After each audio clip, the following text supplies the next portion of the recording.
Hello, hello, hello. Hello, beautiful and amazing people. How are you guys this evening? Welcome to the Wealthy Trustee webinar. So tonight I have a lot planned for you.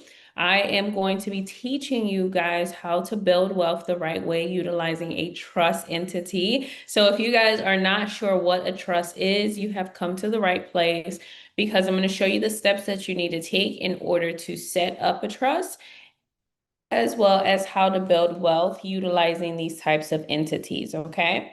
So I have a short presentation for you all. The presentation is going to be about 90 minutes, and then after that, I'm going to leave time for Q&A so that I can answer any and all questions that you guys might have based off of the information that I went over during the webinar.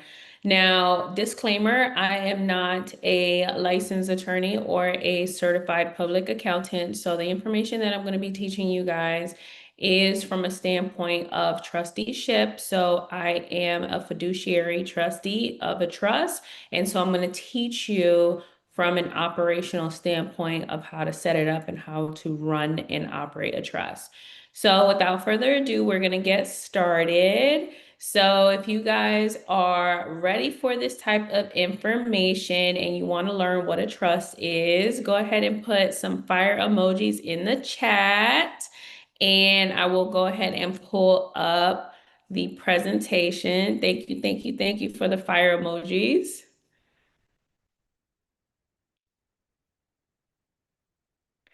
All right, so let me share my screen. And so first thing I'm going to do is I'm going to share a little bit about myself. So my name is Christina Yvette. I am the founder of 7 Ways to Wealth. So this is a financial education company. And the way that I got into trusteeship was by way of real estate. And the way that I got into real estate was by way of my nursing career. So once upon a time, a long time ago, over 10 years ago, I was a registered nurse. And when I was pretty much in the rat race. So I was working 12 hours a day, 5 to 6 days a week. And I was so frustrated living paycheck to paycheck, only making $21 an hour at that time and not being able to spend any time with my 1 year old son. So, because of that frustration, I told myself that I couldn't just only depend on my paycheck from the hospital. I had to find a second stream of income. So, one day I was driving to work, and this guy, his name is Dan Merrill, he says, "Do you want to learn how to flip houses?" And he's running an ad about the seminar that he's going to have this weekend. So he's like, "Come to my 3 day seminar and I'll teach you everything about flipping houses." So I spent $200 and I signed up for that seminar. And in that 3 day seminar, I learned so much about real estate, more than I have ever known in my entire life. And after 6 months of me actually going to that seminar, I end up starting my LLC and buying my first property. And my mentor became my hard money lender, and he lent me 100% of the money to buy this beat up little 2 bedroom house in North Miami Beach. So I bought this house for $89,000 and I started renovating it. And he told me that you need to put that property into a trust. And at that time, I'm young, I'm 25, I don't know what I don't know. And I asked him, "What is a trust?" Because I never heard of a trust before. I only heard of LLCs because your LLCs, are the most popular entities. So I asked him, "What is a trust?" So he begins to educate me and teach me and train me on what a trust is and why I needed it because I had this real estate that I needed to protect. So I listened to my mentor and I set up the trust because I didn't want to make the mistake that a lot of people make, which is you buy real estate, right? And then you start renovating it, and anything could happen during this renovation, right? Someone can step on a nail, someone can get hit by plywood. It's just the risks are endless. And I'm not the type of person that wants to take uncalculated risk. So, with that being said, because I knew that there was an opportunity for injury, I didn't want someone to be able to take this house away from me. I just got it. I'm 25 years old, right? I'm trying to begin my real estate investment career here. So I transferred that property from the LLC into the trust, and I have been operating within trustee ever since. So that property, I ended up selling it for $235,000. And when I sold that property for $235,000, obviously I made six figures on this property because I only bought it for $89,000. I put $25,000 into renovation. So when I sold this property and I quickly realized that I could make six figures outside of the hospital, I knew that real estate was my way to financial freedom. So that was the beginning of me becoming a trustee and operating trust. And I have been operating within trust ever since. So that was in 2015, and now we are in 2026. So this is my 11th year in trusteeship. So the first thing that I want to do is I want to teach you guys what a trust is, okay? So a trust is an entity, as you guys may know. And with this type of entity, what you need to know is that it is a contractual entity. That means that you're going to create a contract, and in this contract, you have several different sections, right? So you have a declaration, you have bylaws, you have various different schedules, and you have a certificate. So the declaration is where you're declaring what it is and what it is not that you're setting up in this contract. So what you're saying is that I am setting up a trust contract, and I am not setting up a joint venture. I'm not setting up a general partnership, an LLC, a corporation, or any of those other types of trust, okay, or other types of entities, okay? So now, with this type of entity, right, it is seen as a living, breathing entity just like you. So out here in society, a trust is seen as a natural person. So a trust can do anything and everything that you can do as a natural person. So if you are able to buy a house, a trust can buy a house. If you're able to build credit, a trust can build credit. If you're able to write a book and be an author, the trust can write a book and be an author. So there's no limitations to what a trust can and cannot do. Okay.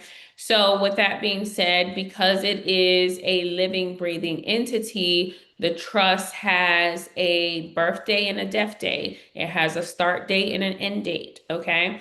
So the birthday is the establishment date, and then depending on the life and duration or how long you want this trust to exist for is going to determine when that trust is going to expire, right? But you want the trust to live on for many generations into the future.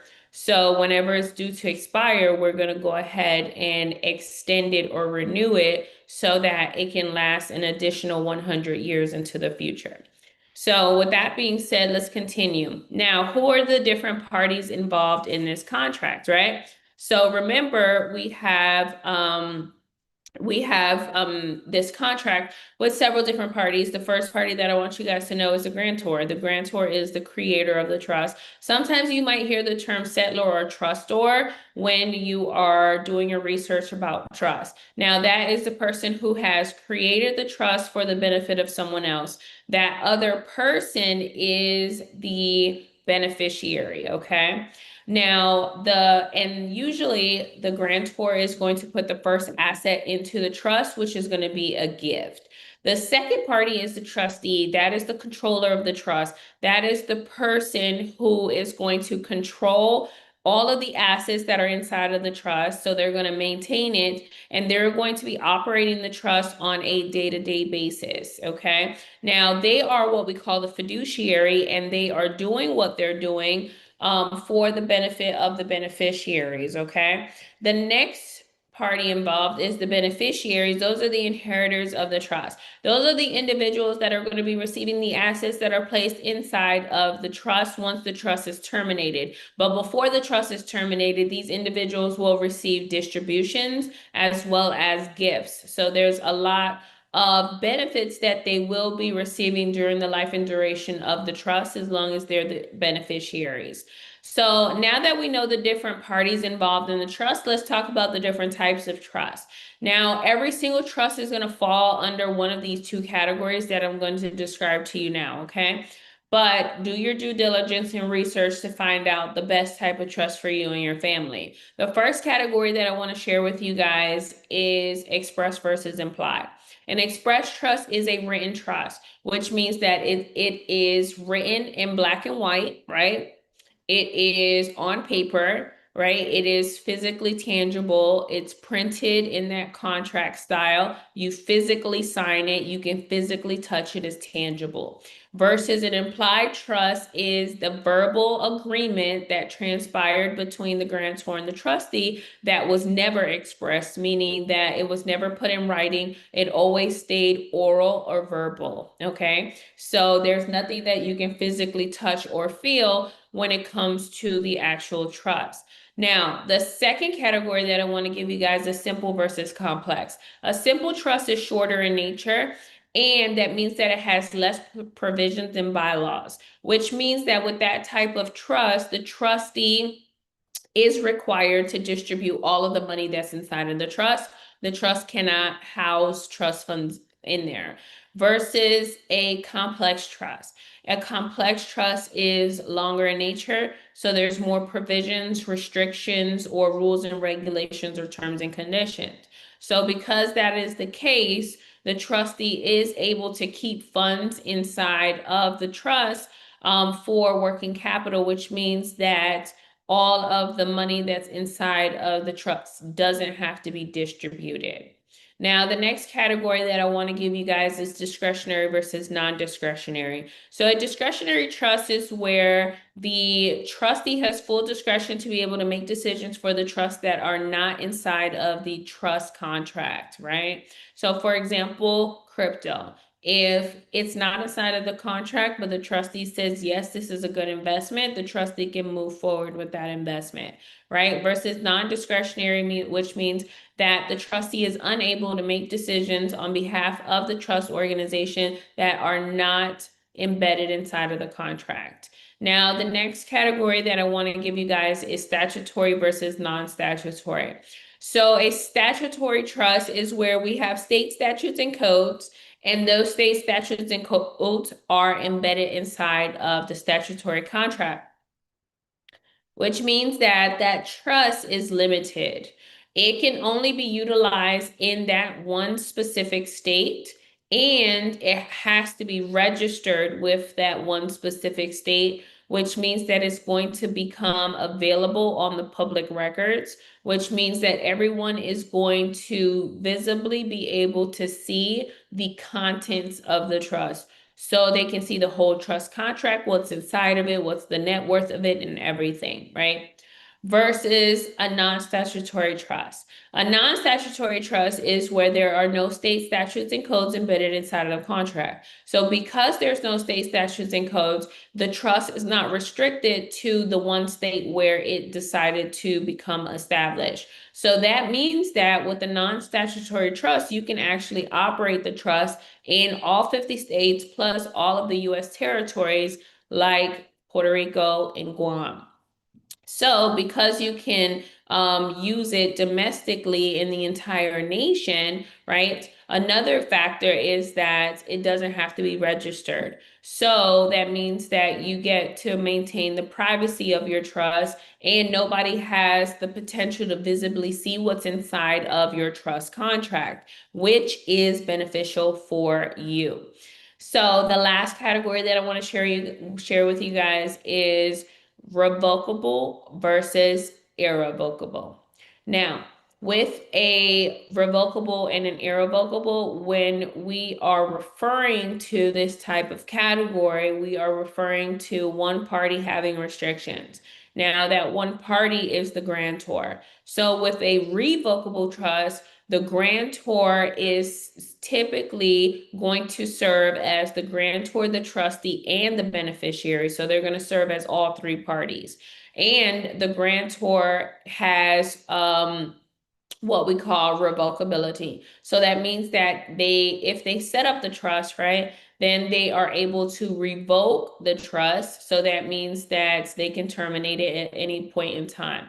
They're able to make amendments or changes to the trust. They are able to remove trustees and beneficiaries.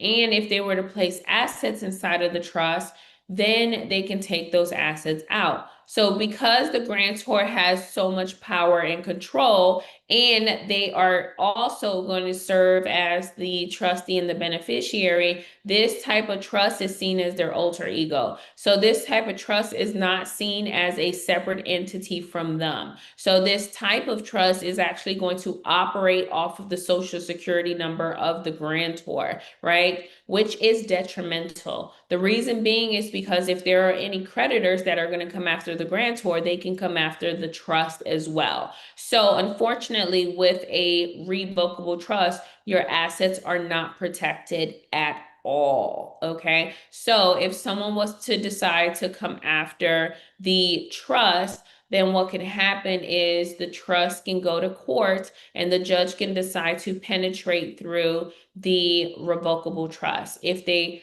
do that, then they're going to force you to produce the trust in court, which means that the trust contents are now going to be available on the public records because all court cases are public records. So you do not want that to happen. That is going to be detrimental to you and your entire trust organization. So the next type of category is an irrevocable trust. An irrevocable trust is where the grantor cannot be the trustee or the beneficiary. This type of trust contract has to have three separate individuals. So the grantor is going to be the only person that has irrevocability. So that means that that individual is not going to be able to revoke the trust.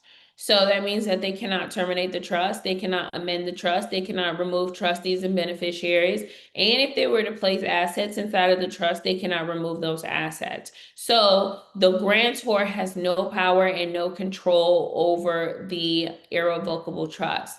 Now, because this trust is irrevocable, right? The trust is seen as a separate entity from the grantor and the trustee. Now, this type of trust is going to receive an EIN number and it's going to operate with its own EIN number versus operating under the grantor social security number. So with this type of trust, your assets are fully protected because it is a separate entity, okay? It is not you and you are not it, which is a beautiful thing because if this trust was to end up in court, the judge will not pierce through an irrevocable trust.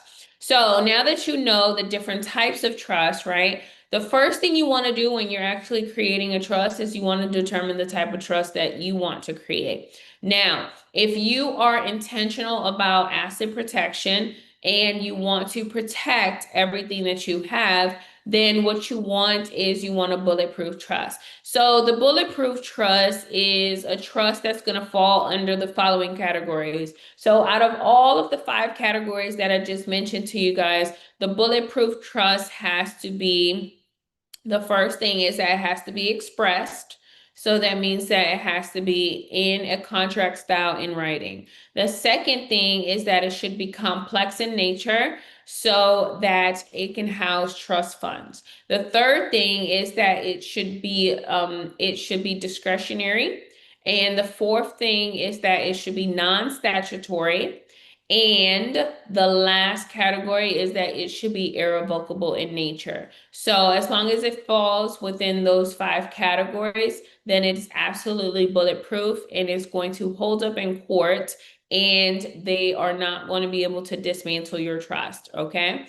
So with that being said, now let's move on to number 2. And number 2, you're going to determine a name for your trust. Now, when it comes to you naming your trust, there's 2 mistakes that I see people make. The first one is that they'll name the trust after themselves. That's the biggest mistake that you can make. Do not do that. Do not name the trust after you, because you're setting up the trust for privacy purposes, and you naming it after yourself is a dead giveaway. The second thing is that when you are naming the trust, you do not have to have the actual word trust in the actual name. So let's just say that my favorite flower is roses, and I decided to name my trust Rose Estate, right? Rose Estate has nothing to do with Christina Yvette. So they are not going to know that Christina Yvette is associated with Rose Estate. And as you can see, that the word trust is not in the actual name. The name is Rose Estate, okay? So now you need to appoint the different parties involved. You need to appoint a grantor who's going to be the creator of the trust and donate the first gift. You need to appoint a trustee who's going to control all of the assets plus the money that's inside of the trust. So typically that's going to be you. You need to appoint the beneficiaries. So the beneficiaries are typically your children or the next of kin or whoever you want to inherit your assets. And lastly is a successor trustee. That is the individual that's going to take over after you in the event that something happens to you. Meaning that if you become incapacitated, if you decide that you no longer want to operate the trust, or if you decide not to wake up tomorrow, then someone is going to have to pick up where you left off, and that is the successor trustee. So whoever you're going to appoint in that position, just know that they have to be able to take over as early as tomorrow. So you're not going to appoint your 2-year-old son to be the successor. That person has to at least be 18 years or older when you are appointing them. The next thing is that you're actually going to create the trust agreement. So remember, we said that the trust is a contract. You have to create the contract. Now, there are very important key factors or provisions that you want to place inside of the trust. You want to put the trust in a position to where you are going to be controlling the money from the grave. So we place spendthrift provisions inside of the trust. Spendthrifts are your beneficiaries that are going to spend all the money that's inside of the trust on frivolous things, right? Like lavish parties in Ibiza, right? So you don't want them to do that. So what you want to happen is you want to restrict them. So one restriction that we put is an age restriction, to say that you have to reach a age that is you probably reaching a level of maturity. So for example, hey, you're not going to receive a distribution until you're 25 years old, right? So that's one. You can put an age, not an age, you can put an education restriction. So in the education restriction, you can say, hey, a college degree is required, or hey, basic accounting and budgeting skills are required, or basic financial literacy course is required. So you can put different restrictions when it comes to education and any type of training that you want the beneficiaries to go through. For example, apprenticeship, on-the-job training, right? So just think about those things. The other one is you can do a distribution restriction to say, hey, you can only spend the money on your lifestyle, on education, on business endeavors, and real estate, right? And then you can restrict what they cannot spend the money on. You cannot spend the money on cigarettes, alcohol, gambling, or wagering, right? So just keep those things in mind when you are creating your trust agreement. Now, number 4 is you're going to get the trust notarized. So that is going to legalize the trust, and that is going to make the trust operative. So what you want to do is it's going to require 2 signatures, the grantor's signature and the first trustee's signature. And the notary public is going to go ahead and witness those signatures, and they're going to place their seal. Once they place their seal on the trust agreement, the trust is legalized and you can start operating it. So the first thing that you want to do when you're operating the trust is you want to open up a trust bank account. That is that trust fund. So now that you have a trust fund that's going to be established for the organization, right? What you want to do is you want to establish a banking relationship with either a bank, a credit union, or a brokerage account, right? Or a brokerage firm. And so those are usually the financial institutions that you can go to. The types of accounts that you can set up are checking accounts, savings accounts, money market accounts, as well as cash management accounts, right? And as far as how much you're going to fund the trust with, it depends on the financial institution, what their minimum is. So some financial institutions, their minimum is $100. Some of them are 500, 1,000. It just depends on the bank or the credit union. So what you're going to bring with you to the bank is the following. The first thing that you're going to bring with you is the certificate of trust. That is proof of identity that the trust exists. So just like how you walk around with a driver's license, the trust also needs to walk around with proof of ID. The second component is your EIN. That's the 9-digit number that's issued to your trust organization from the Internal Revenue Service, right? So the IRS is going to issue you that 9-digit number specifically for banking purposes. It is very hard to get a bank account for the trust without an EIN number, okay? So now that you have established the bank account and you have funded it with whatever the minimum is, now we're going to move over to the last step. The last step is for you to then transfer assets into the trust. This is the most important step, and this is the step that I see people skip. And this is the step that I see where people make the biggest mistakes. So, for example, if you have a primary residence, that house needs to go into the trust. The first thing that you're going to do is you're going to list it inside of the trust agreement. So there is a section in the trust agreement where you're going to list all the assets. So you're going to go ahead and list this real estate. Once it's listed in that specific section, then the next thing that you're going to do is you're going to legally transfer it through the county. So when it comes to your primary residence, when you purchased it, you receive a deed. And that deed has your personal name in it. So what you need to do is you need to re-deed that property into the name of the trust, okay?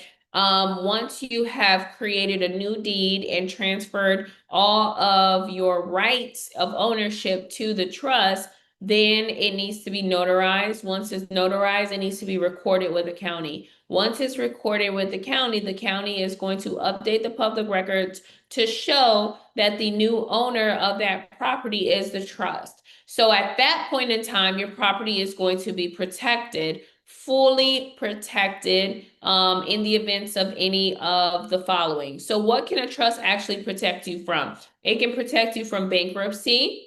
It can protect you from divorce. It can protect you from foreclosure. It can protect you from heavy taxation. It can protect you from lawsuits. It can protect you from probate.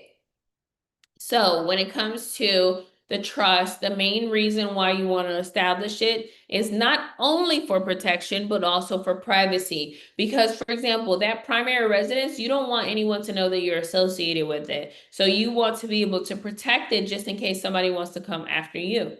So let's just talk about a few. So the first one is divorce. So when it comes to a divorce, right, that is court procedures between two spouses. And everything that's included in a divorce is all of your assets and liabilities. So what I want you to know when it comes to divorce is that you are not the trust is not you. Which means that if you set up a trust and you place a house, a car, or cash in there, then that house or car or cash cannot be pulled into your divorce because the divorce is between you. So they're only adding your personal assets that are in your personal name, like your credit card debt, like your pension and your 401k, right? Versus what you have in the trust, which is extremely powerful. Okay. So the next one is heavy taxes, right? So a lot of us were giving away a lot of our income, pretty much half, right? If we're in states like California, New York, right? And so what you need to know is that it depends on the type of trust, but with a specific type of trust, you can actually offset those taxes, right? So the IRS will allow you to donate up to 60% of your annual gross income to your trust. And then at that point in time, instead of you being taxed on 100% of your income, you'll only be taxed on 40% of your income because you donated 60 of it to your trust. It's extremely powerful, and it's going to put you in a position to where you're saving thousands of dollars on taxes. Those thousands of dollars can be deployed somewhere else so that you can acquire assets, okay? So the next one is lawsuits. So when it comes to lawsuits, right, a lot of us, we have to understand that we live in the United States of America, which is the most suit-friendly country. So everybody wants to sue you, right? And when I mean everybody, I mean your neighbor wants to sue you, your best friend wants to sue you, your employer wants to sue you, your employees want to sue you, your customers, your clients, your brother, your sister, whoever. They want to sue you. Everybody wants to sue you, right? So you need to put yourself in a position to where you're protecting yourself and all of your assets. You do not want to wait until you're getting sued in order to protect yourself from a lawsuit, right? It is going to be absolutely detrimental because it's just going to take one lawsuit for you to absolutely lose it all. And you don't want that to happen. So instead, what you need to do is protect yourself using a trust. So let me give you a quick example. Let's just say that you are a business owner, right? And if you're a business owner, then let's just say that you're operating an LLC. What does LLC stand for?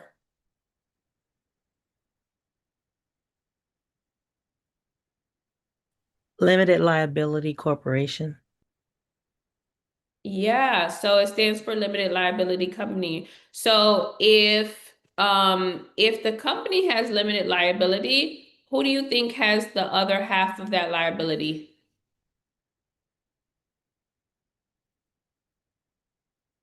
You do.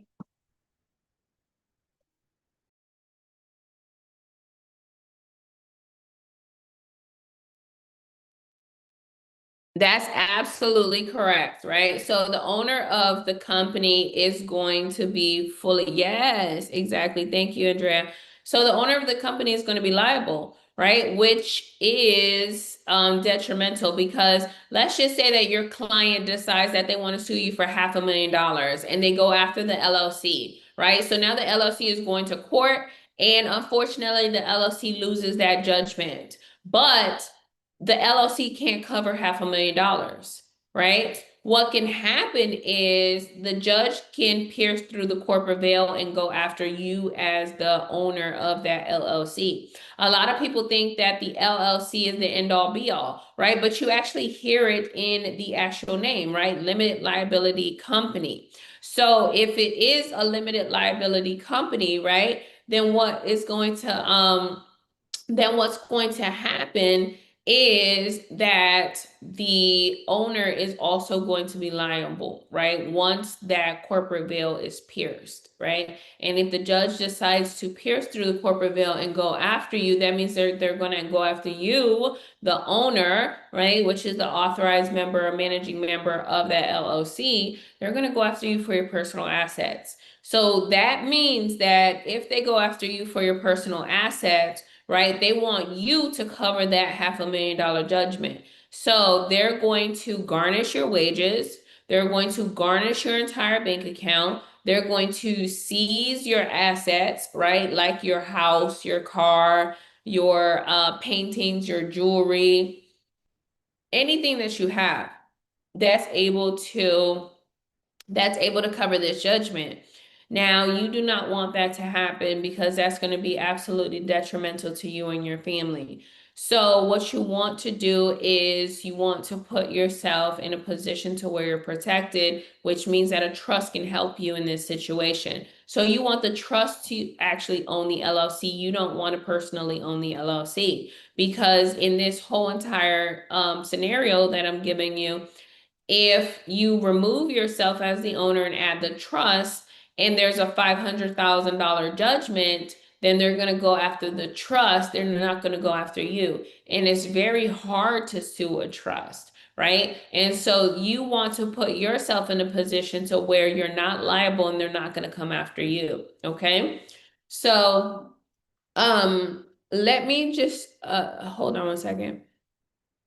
I'm going to show you a quick example or a video regarding this?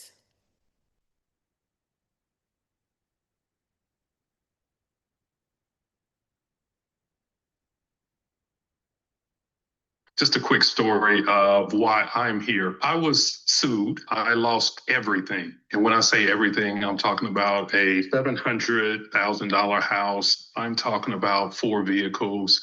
I'm talking about my bank account. I'm talking about my life savings. I believed in having 6 months of expenses put up, saved up just in case anything happened, lost a career and stuff like that. All of that was gone. And there was no protection for me. Then I had my third bout with cancer. I haven't had any income since 2020, since COVID. As I told you, I think yesterday, I've been looking for a way to protect myself because I have children that are going to depend on me. So I would encourage anyone that would listen to anything that has been taught and said by you, please, please, please, if you work hard to gain assets, do whatever you can do to protect your assets.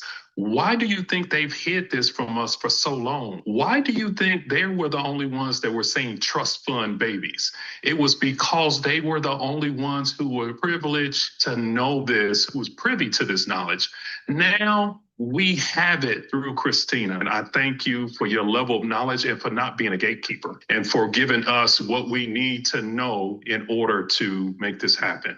So please, please, please, if you endeavor to get anything in this world and to keep anything in this world, please, please, please protect it. Get your trusts. And I have no reason other than my knowledge and what I've been through. But the only reason I'm here is because I've been through it. So I would encourage anyone.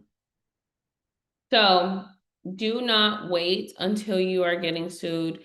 It's time to protect yourself now, because you never know when you are going to be put in that situation where someone is trying to, take your assets away from you, okay? So now let's talk about your primary residence. Let me ask you a question here, right? If you have a house, right? And this house is in your personal name, and you did not wake up tomorrow, how do you expect that house to be transferred to your son or your daughter's name? So you guys come off mute. Let me know what you think.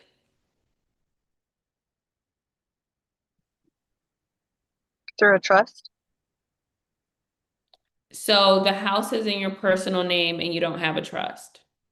So how is the house, the ownership of the house, the deed of the house, how is it going to be transferred? It's in your name. It's not in a trust. Through probate process. Right. So basically what's going to happen is it's going to take a judge to be able to have that home be transferred from your name into the name of the trust, from your name into your children's name, right?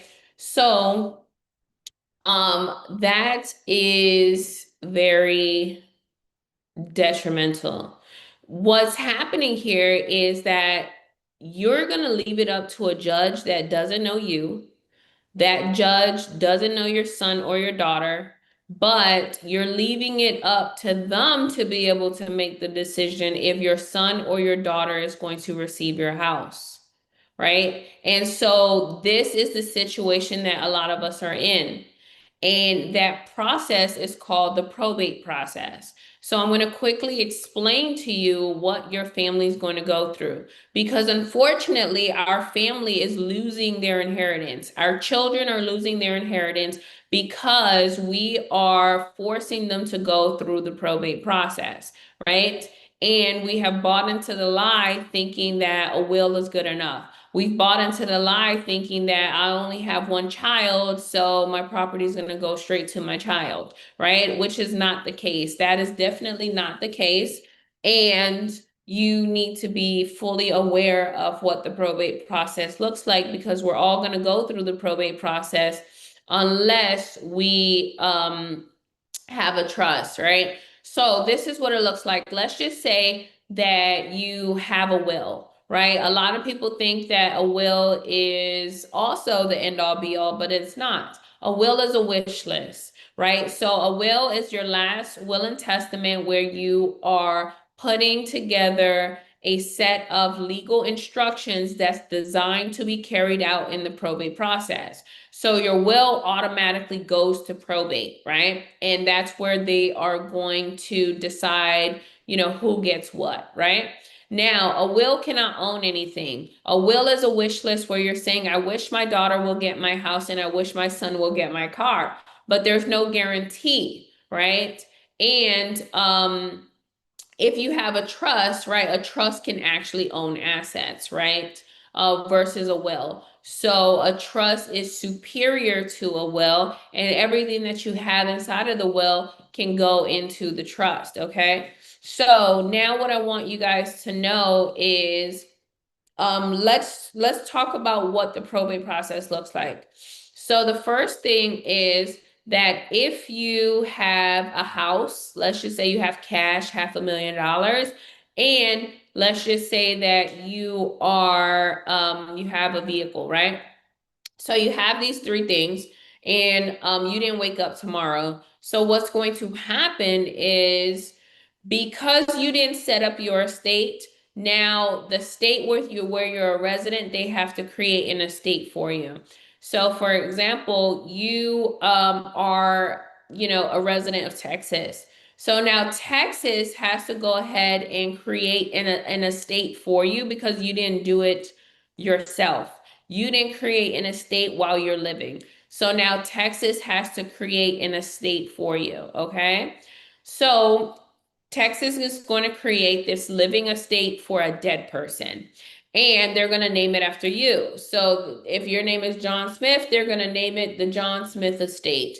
They're going to transfer your house, your car, and the cash money into that estate. That estate is then going straight into probate court, and it needs to be represented by a probate attorney. So now that it's in the probate system, the first thing that happens is the judge is going to pay off your liabilities. So your liabilities are the debt that you had, right? Meaning you had credit card debt, you had a personal loan, you had mortgages, you had student loans, things of that nature, right? So now the judge is going to go ahead and cover those judgments or those debts, right? And creditors are going to be coming after your living estate, okay? So a lot of us, we don't think about the amount of medical bills that we're going to rack up at the end of life, right? So there are going to be a lot of medical bills, right? Just think about it, right? At the end of life, you was probably sitting in the ICU for a week or two, right? That's $300,000, right? Maybe you were in a nursing home. Maybe you were at a rehab, right? And so a lot of us think, oh, well, I have health insurance. No, Medicare, Medicaid, right? Or your healthcare insurance carriers, they want to be reimbursed. So they're going to go after your estate, right? And so what's going to happen is the judge is going to have to reimburse them, right? As well as pay off all of your loans, your credit cards, and all of the liabilities that you have. Now, if you do not have enough cash in your bank account to cover all of those liabilities and all that debt and all of the creditors that are coming out of nowhere to make claims against your living estate, right? Then what's going to happen is the judge is going to begin to liquidate your assets. So they're going to choose to sell your house, right? So now you have your children that are now going to start to fight the court system in order to keep mom's house, in order to keep dad's house, right? And so sometimes, unfortunately, they have to fight each other. And unfortunately, they have to fight the system, right? And so what I want you to know is that the whole entire probate process, we're all going to have to go through it unless we have a trust. So the probate process can be avoided, and the only way that we can avoid it is by having a trust entity, okay? Because what this process looks like is, let's just say that you decided, well, I'm going to get my affairs in order. So I'm going to set up my estate. I'm going to set up my trust now while I'm living. I'm going to transfer my house. I'm going to transfer my car. I'm going to transfer my cash money into the trust now while I'm living, right? And I'm controlling these assets while I'm living. And then I didn't wake up tomorrow. If I didn't wake up tomorrow, then guess what? My successor trustee is going to pick up where I left off. They're going to continue to operate the trust. And my children are going to benefit from the trust because I named them as beneficiaries. So the trust has cash, the trust has assets. So my children are going to be able to receive distributions and gifts from that trust and from those assets, right? And my children now get to grieve in peace. Why? Because they just lost the most important person in their entire life. And instead of me dragging them through the probate process, they get to avoid the entire probate process and they get to grieve in peace. And all of that debt that I had, that debt dies with me. So the medical bills, right? The student loans, the credit cards, all of that debt dies, meaning that those companies and those creditors have to discharge that debt because they have nothing to come after. Why? Because when I transitioned, I didn't have anything in my personal name, like houses, cars, and cash, and everything is in the trust, and I am not the trust, and the trust is not me. So the trust didn't die. The trust is still operating, fully functional, and is going to continue to own and own those assets, right? And I'm the one that transitioned, and when I transitioned, I didn't have anything in my personal name. So that is extremely powerful, and that is what you want your family to go through and what you want to go through now, so that your family doesn't have to lose their inheritance. Because last time I checked, you know that you want your children to get your house, your car, the cash, right? And so do not drag them through the probate process unnecessarily, right? It can be avoided. And the only way that we can avoid it is by setting up a trust. So let's continue to dive right back into the presentation. One moment.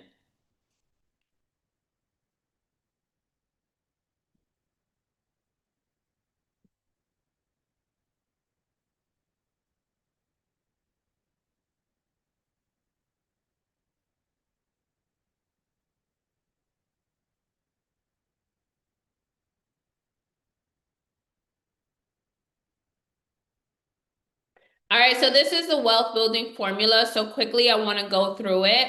We have 3 pillars here. We have structure, credit, and invest. Now let's talk about structure briefly. So the first thing is that with your structure, you need to have a for-profit and a nonprofit. Now, if you do not have trust within your structure, you need to get restructured, okay? So these are the trusts that I recommend. I recommend a business trust, a family trust, and a tax-exempt nonprofit trust, okay? So let's talk about the business trust. So with the business trust, you can actually use it in 2 different ways. You can use it to where you can start a traditional business. So if you wanted to set up an LLC or anything like that, then you don't have to. You can just go ahead and establish a business trust and operate it that way.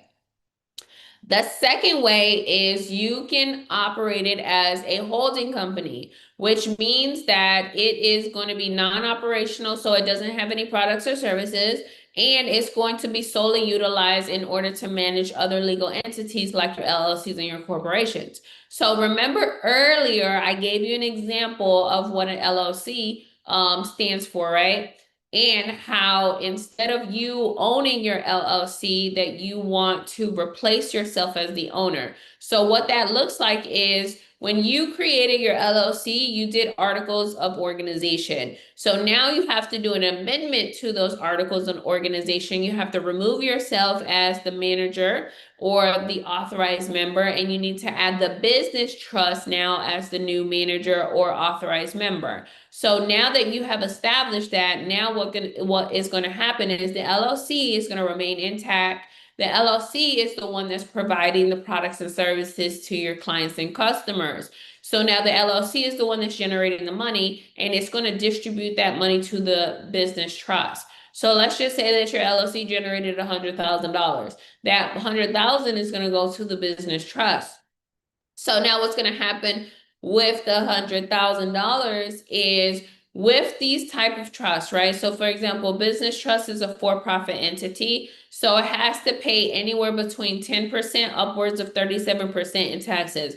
But one of the beautiful things about a trust organization is that you're going to spend the money first and then you're going to be taxed on the leftovers, which is exactly what you want. You want to spend the money first and be taxed on the leftovers, okay? So that is exactly what we're going to do. So with the business trust, remember $100,000 came in and we're going to spend the money first. So what does it look like in order for you to be able to operate a business trust? Well, we have maintenance, right? We have administration fees.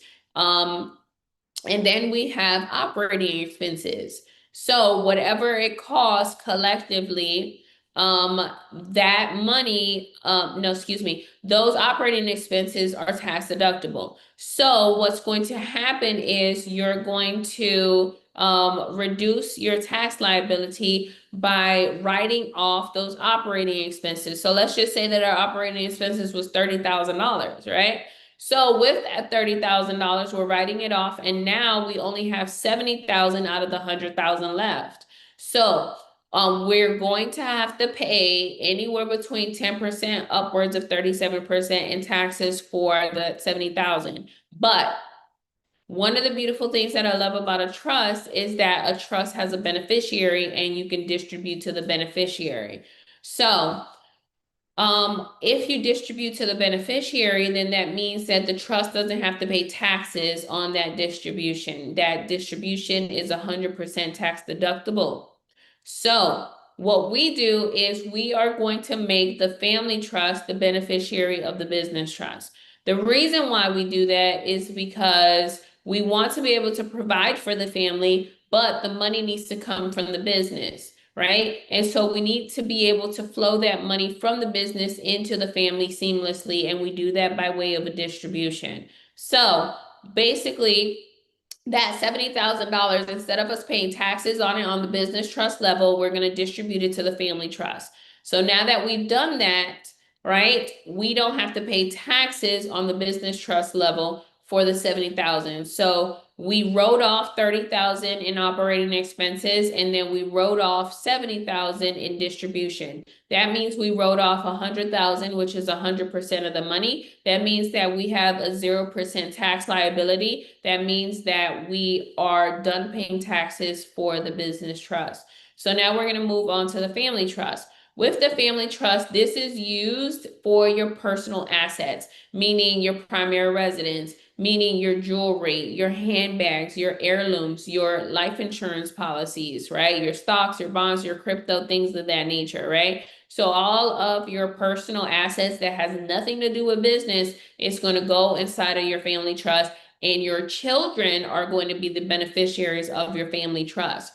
So now that we know how to structure the family trust, what we're going to do is, with this trust, remember, we received a distribution of $70,000 in income. That is considered income for the trust because it was a tax deduction for the business trust, okay? So the business trust distributed it to the family trust. The family trust received the $70,000 as income. So now, one beautiful thing is that we are going to spend the money first and be taxed on the leftovers. So what does it look like for you to be able to spend the money on the family, right? So last time I checked, you have a mortgage, you have property taxes, you have groceries, you have utilities like water, gas, electricity, right? You have gasoline for your car, maybe a car note, right? You have tuition fees, school fees, you have all sorts of expenses, right? Insurance premiums, things of that nature. So all of those are tax deductions for the family trust. So let's just say that for your family trust to run it on an annual basis, it costs you $60,000. So $70,000 came in, you're going to deduct $60,000 in operating expenses, and now that's going to leave you with $10,000. So with that $10,000, you are going to pay 10% in taxes. Or what you can do is another thing, right? You can do one more step in order to reduce your tax liability. So the other step that you're going to take is you are going to do a charitable contribution, and you're going to donate that $10,000 to a charity of your choice, which is the tax-exempt nonprofit trust.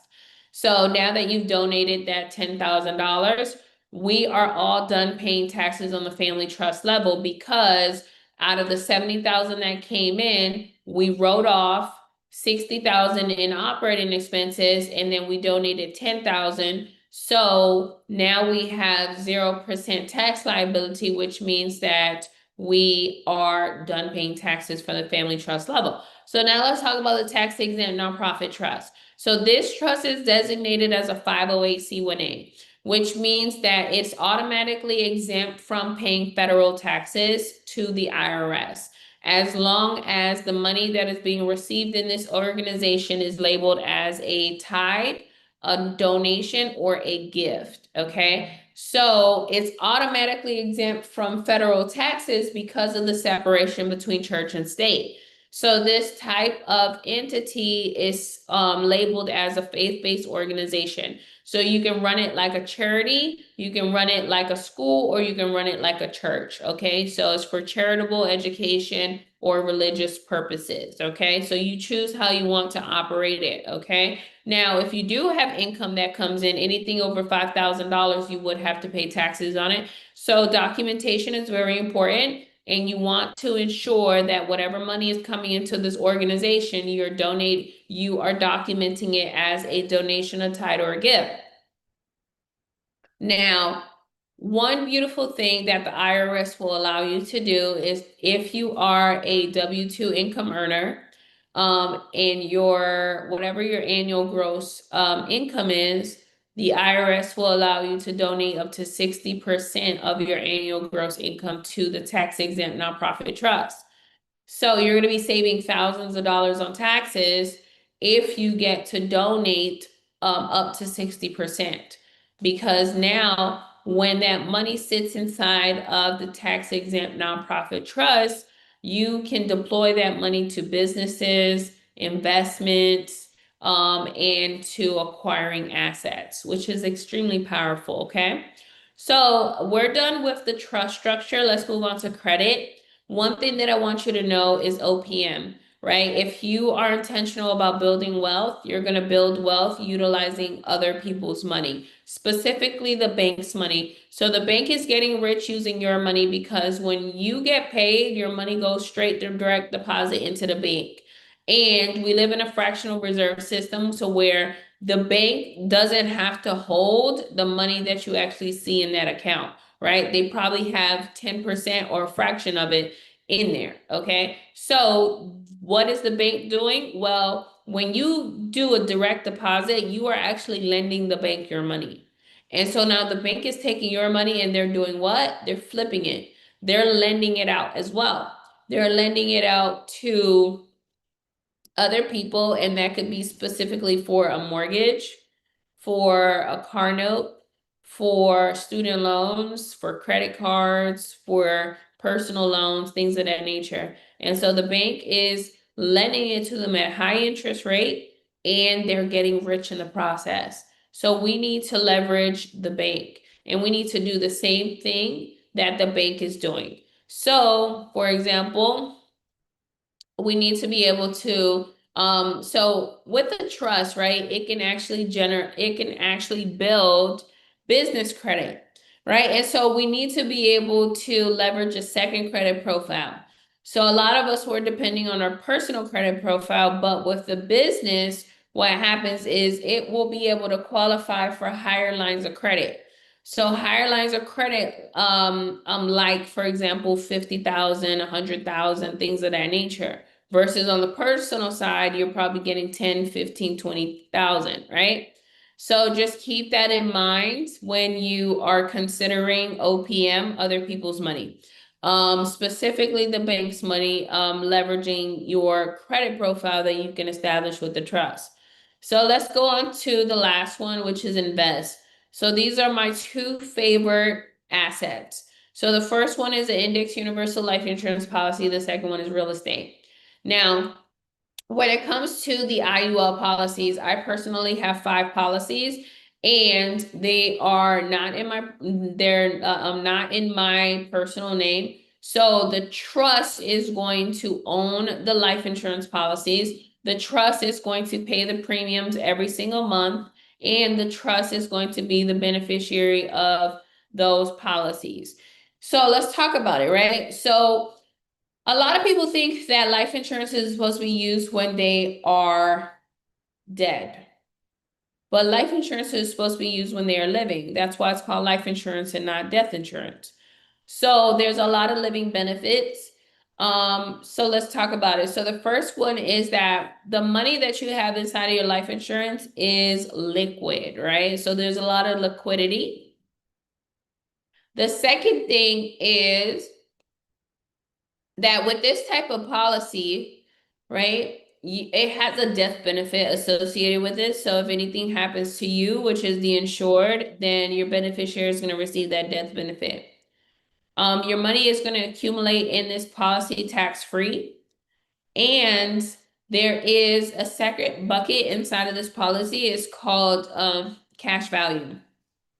So with the cash value, right, it's going to be accumulating every single time that you make your premium payments. So let's just say that your premium payments are $100, right? And based off of the way that you structured your insurance policies, let's just say that you structured it to a point where it's an 80-20 split, to where you pay that $100 and then 20% of it goes to the cost of insurance and the insurance carrier, and then 80% of it goes to your cash value. So that means that $80 out of that, out of that $100 is going into your cash value. So now it's accumulating, and it's not only accumulating, but it's also compounding. So the reason why it compounds is through, is because you see the word index in index universal life is actually referring to an indice. So the indice is a part of the stock market. You have many different indices, right? But the one that we really focus on is the Standard & Poor's 500, which is the S&P 500 that tracks the top 500 companies in this country, in the United States. So it's tracking the performance, right? And so let's just say that typically it's about 8 to 10%. So the beautiful thing about an index universal life is that your money is not directly invested inside of the market. So what happens is, remember, you have cash value and it's accumulating, right? So you're getting $80 in January, $80 in February, $80 in March, $80 in April, right? And so it's accumulating cash value every single time that you make those premiums. But now it's going to also be compounding. And the reason why it's going to be compounding is because it's tracking the S&P 500.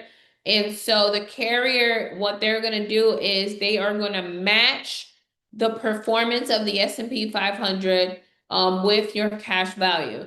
So if the S&P 500 is doing 9%, they're going to give you a 9% return on your cash value. So that is beautiful, because now you're parking your money in place to where it's going to actually grow and make more money. So every single dollar is going to be deployed, and it's going to bring back friends. It's going to bring back 9 cents, 10 cents, 20 cents, right? Which is exactly what you want. And your money is risk-free. The reason being is because if the stock market crashes, you're not going to lose your money, because your money is not directly invested in the stock market, right? Which is absolutely beautiful. So this is definitely a risk-free asset that you can receive, and it can actually be owned by your trust, right? And so you are going to be the insured for the life insurance policies. So if anything happens to you, that death benefit goes straight to the trust, which is extremely powerful, okay? So let's continue on. All right, so now the second one that I absolutely love is the real estate, right? And I love, love, love real estate because I come from very humble beginnings, right?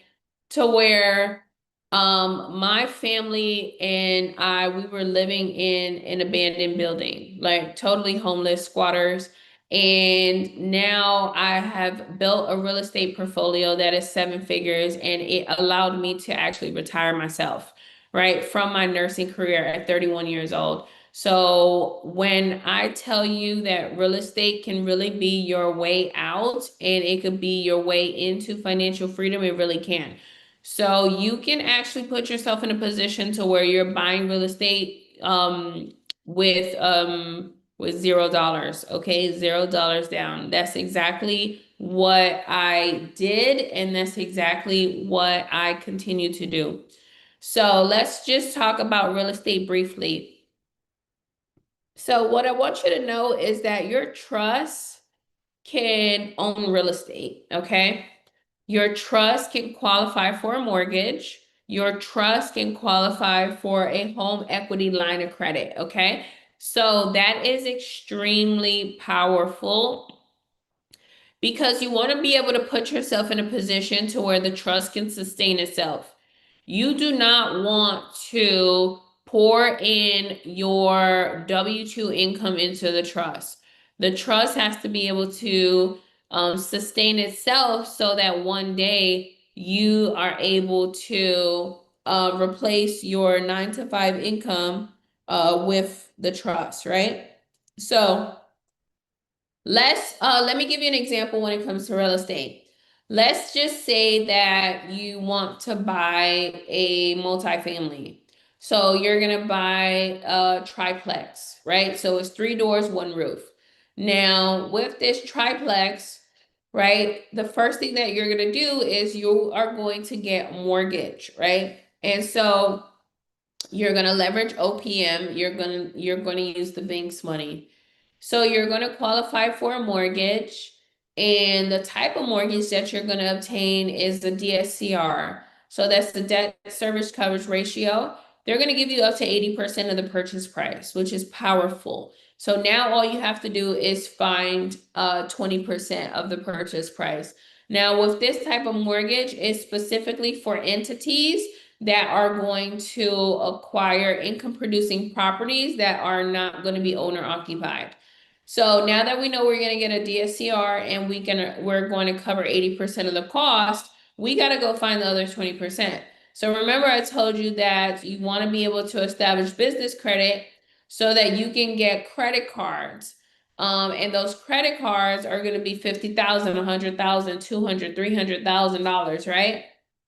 So you want to be able to obtain a credit card. So let's just say that we're using a credit card. We got approved. They're giving us $50,000. What we're going to do is we are going to liquidate that credit card. And now that we've liquidated the credit card, it's time to utilize it. So the first place that we are going to go ahead and park that money is, instead of us going to the closing table with the $50,000, what we're going to do is we're going to funnel that money into our index universal life insurance policy. And from there, once it's in that policy, right, that means that our cash value is going to go up by $50,000. So that's extremely powerful because now what we're going to do is we're going to earn compound interest off of that $50,000. So let's just say that the market is doing 10%. We're going to earn 10% off of that $50,000 that we just put into our life insurance policy, which is going to once again put you in a place to where your money is working for you, your money is making more money, which is what you want to do. That is how you're going to build wealth. What I need you to do is I need you to know that you do not have to trade your time for money. Your money will work for you, and your money will bring back more money. Okay, it will generate more money. So back to the example, right? Now, with this $50,000, you need that $50,000 in order to bring it to the closing table. So what you're going to do is you're going to call the carrier, you're going to request a loan for $50,000, right? Let's just say that they want you to have a little bit of cushion, so they're going to say, yes, we're going to give you a loan for $49,000. So they're going to do a direct deposit and they're going to put right into your bank account $49,000, right? And now what you're going to do is you're going to go straight to the closing table and you're going to purchase that triplex. You're going to put the $49,000 down and boom, you get to acquire that 3-unit property. So now fast forward, it's the first of the month, right? And so each unit is giving you $2,000 a month. So now that's 2, 4, 6, that's $6,000, right? So with the $6,000, right? Where's the first place that you're gonna park that $6,000? In your life insurance? Yes, that is perfect. Thank you so much. Okay, she is on point. Thank you, Miss Williams. So the first place that you're gonna put that money is into your life insurance policies, right? So that is you putting yourself in a position to where you are paying yourself first, which is what I want for all of you guys, right? I need you to be able to pay yourself first versus how you've always been doing it. So you have always been paying yourself last. Why? Because every single time that you get paid, what do? Right? So when money comes in to your bank account, the first thing that you do is you start paying bills. So you start paying yourself last because first you're going to pay the mortgage, you're going to pay the rent, you're going to pay utilities, you're going to pay premiums, you're going to pay for groceries, for gas, for all of these things. So you mean to tell me that the first place that your money go to is to all these other companies instead of to yourself? So we need to remove that type of mindset and programming from our system, and we need to replace it with a better mindset, which is, no, I'm going to pay myself first instead of last. Because every single time that I pay myself last, whatever is left over is what I'm left with, right? I'm literally left with the leftovers, which is $150, right? And then what am I going to do with that $150? I just let it sit in my bank account and collect dust, because Wells Fargo is only going to give me what? 0.0001 of nothing percent off of that $150 that's left. So instead of me doing all of that, right, when money comes in, so that's $6,000 that just came in. When that money comes in, we put it straight into the life insurance policy. And now our cash value goes up by $6,000. And now what's happening is we're going to earn compound interest, right? We're going to earn 10% off of that $6,000. So now, once again, our money is working for us, right? We do not have to work for money. That's going to take another mindset shift, and that's super important, okay? So now that our money is working for us in the first place, which is the IUL policy, we're going to contact the carrier, let them know, hey, we need to borrow some money out. So they're going to do a direct deposit and hit our bank account with $5,500, right? And so now we're going to go and pay the mortgage. We're going to go and pay the credit card, and whatever is left over is going to sit inside of our trust fund and accumulate so that we can rinse and repeat, and we can do this process all over again, okay? Now, the money that you just borrowed from the life insurance policy, what I want you to know is that that money is a loan and it does not need to be paid back, and you do not pay any taxes on it, okay? So that's extremely powerful. The reason why you don't have to pay it back is because they automatically deduct it from the death benefit, okay? So this is the wealth building formula. And this is the formula that you guys can use in order to build wealth efficiently and effectively. So let me get back to the presentation one moment.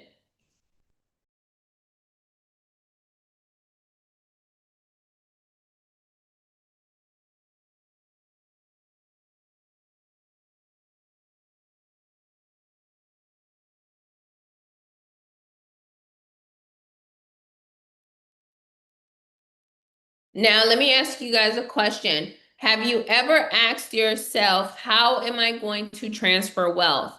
right? Transferring wealth is super important, but a lot of us, we are focused on making the money. We are not focused on how am I going to transfer the money, right? So you need to put yourself in a position to where you own nothing but control everything, right?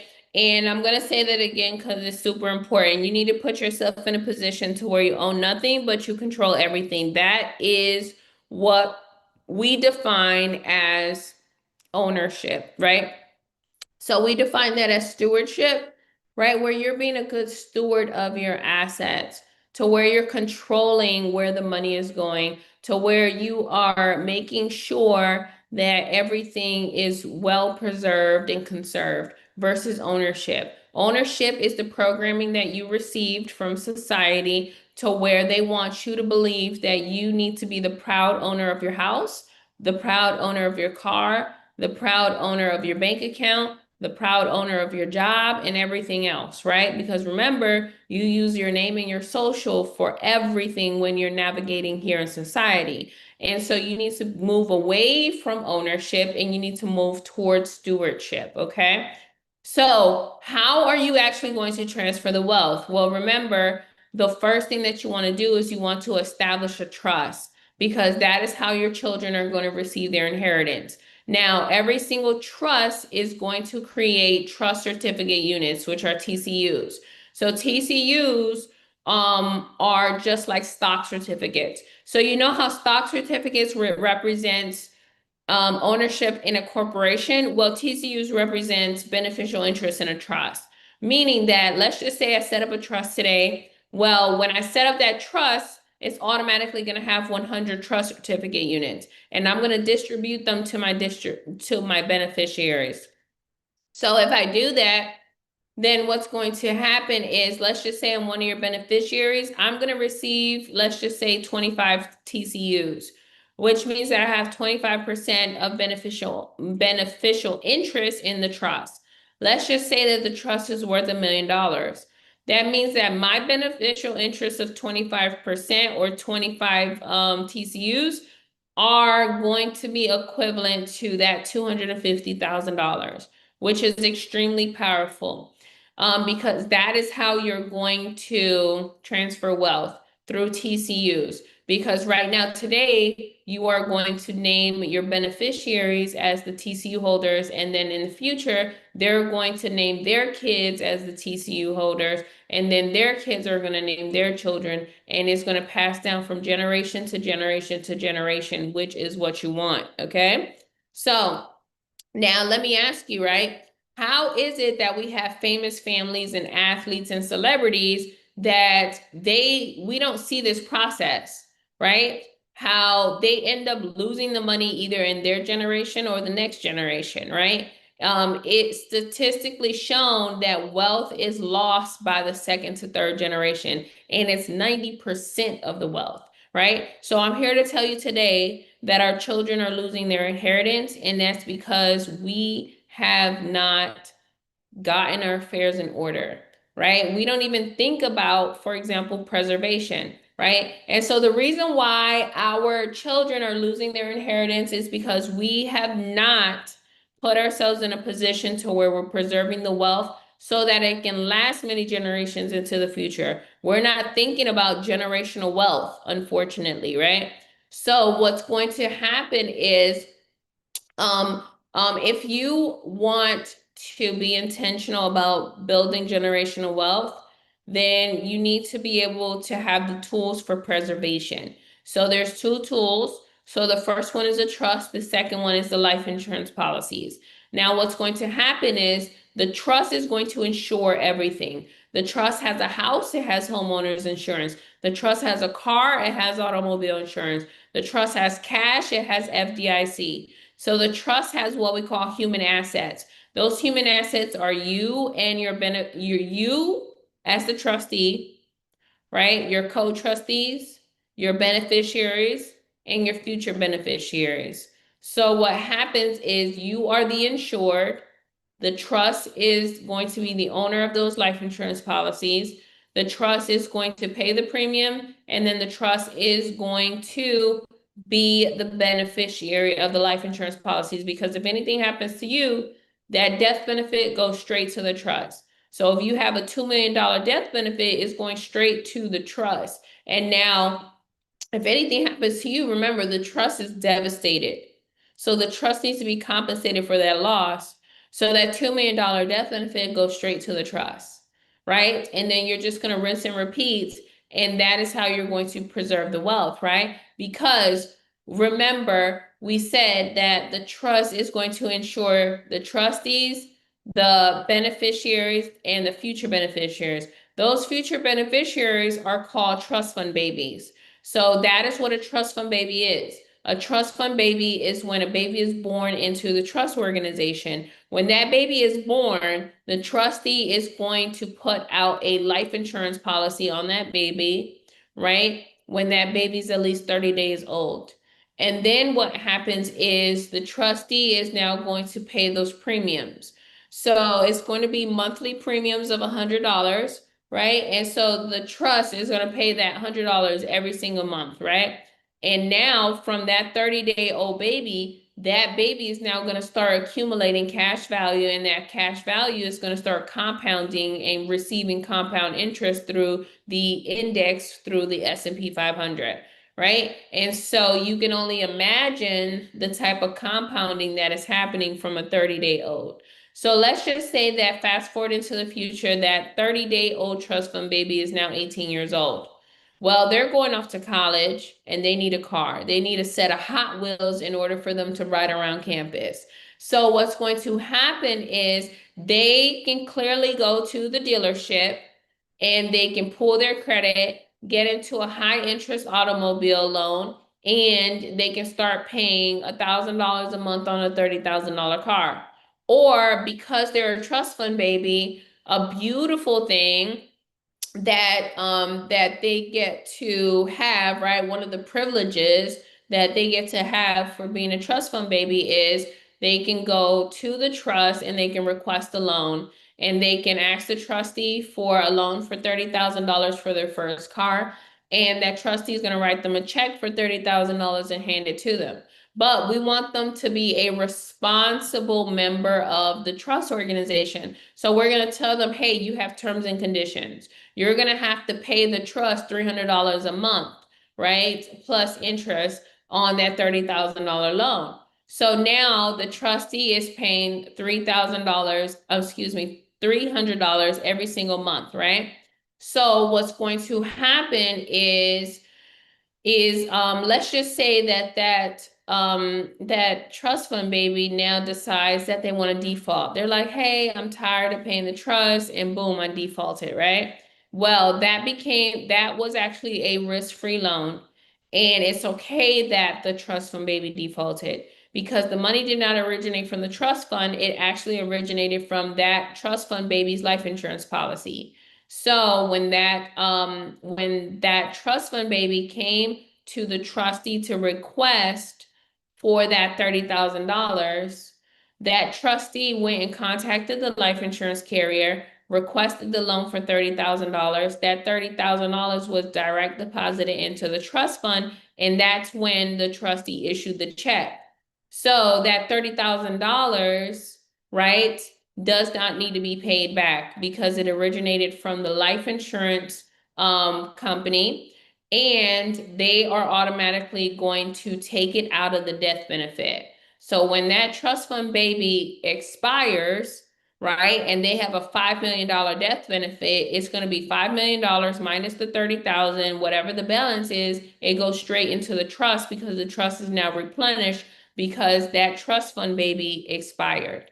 So that is what preservation of wealth looks like. And that is what you need to be implementing within your family if you are intentional about building generational wealth. If you want to build wealth the right way, right? And you want to be intentional. So let's continue on. All right, so these are the books that I recommend. What Would the Rockefellers Do is a really good book that teaches you about the marriage between trust and life insurance. The next one is The Art of Passing the Buck, Volume 1 and 2, which teaches you about trusteeship. The next one is Family Wealth, which teaches you about running your family like a business. So each and every one of us should be running our family like a business to where you are the CEO of your family, your spouse is the CFO of your family, your children are secretaries, right? So every family should be run like this. And then the next one is the complete book of trust that teaches you about the different types of trust, okay? So now what I want to do is I want to show you a quick little video from one of our members that took action on the information that I shared with you guys tonight. Just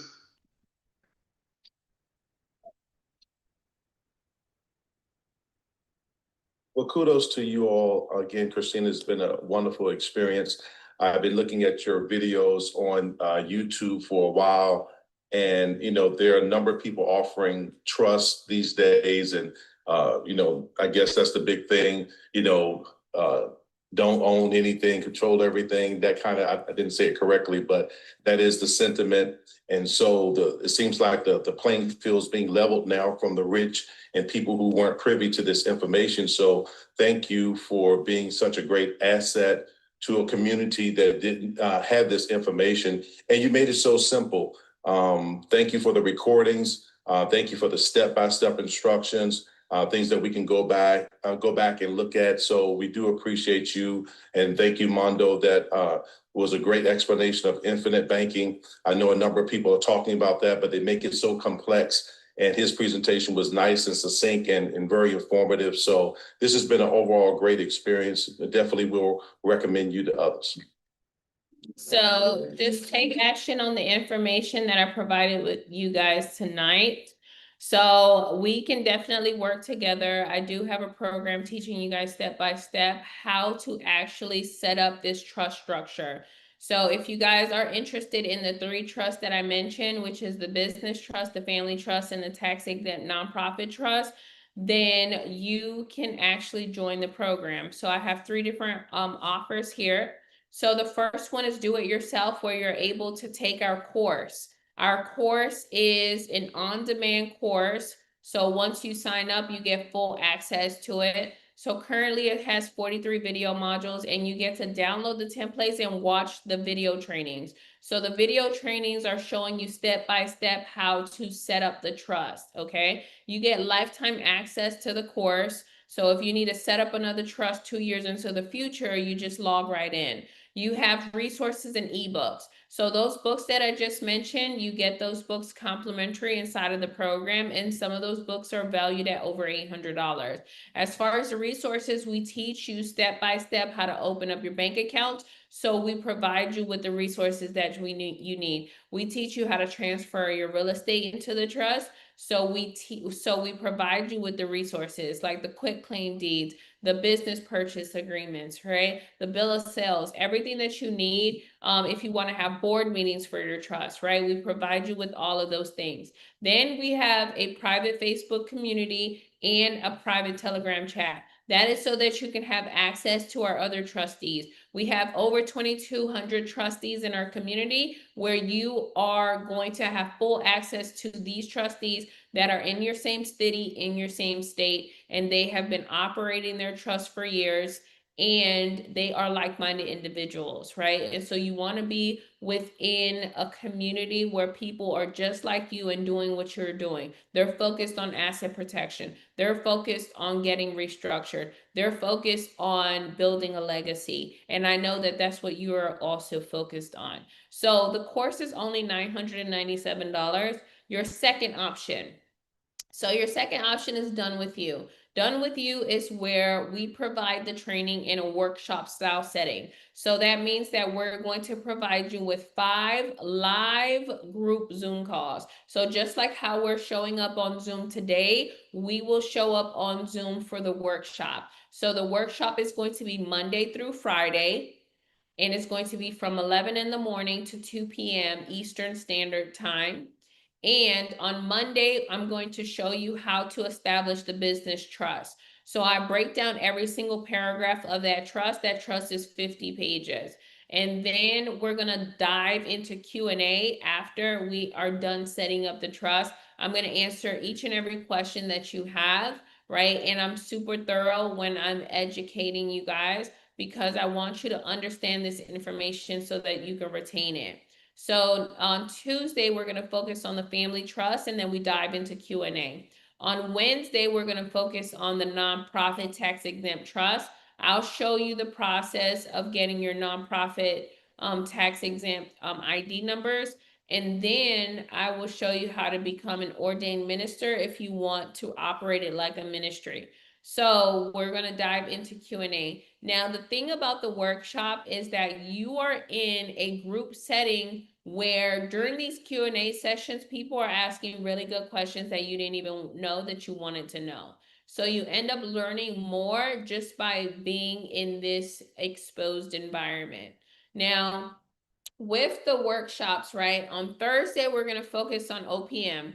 So I'm going to give you a list of banks where you can go open up your bank accounts. I'm going to give you a list of banking procedures and operations. I'm going to show you how to have a board meeting and show you how to document how much you're going to fund the trust with. And then our funding manager is going to come and teach you the steps that you need to take in order to establish business credit and business funding. It's very powerful for you to leverage OPM so that you can get the money you need in order to acquire the assets for the trust.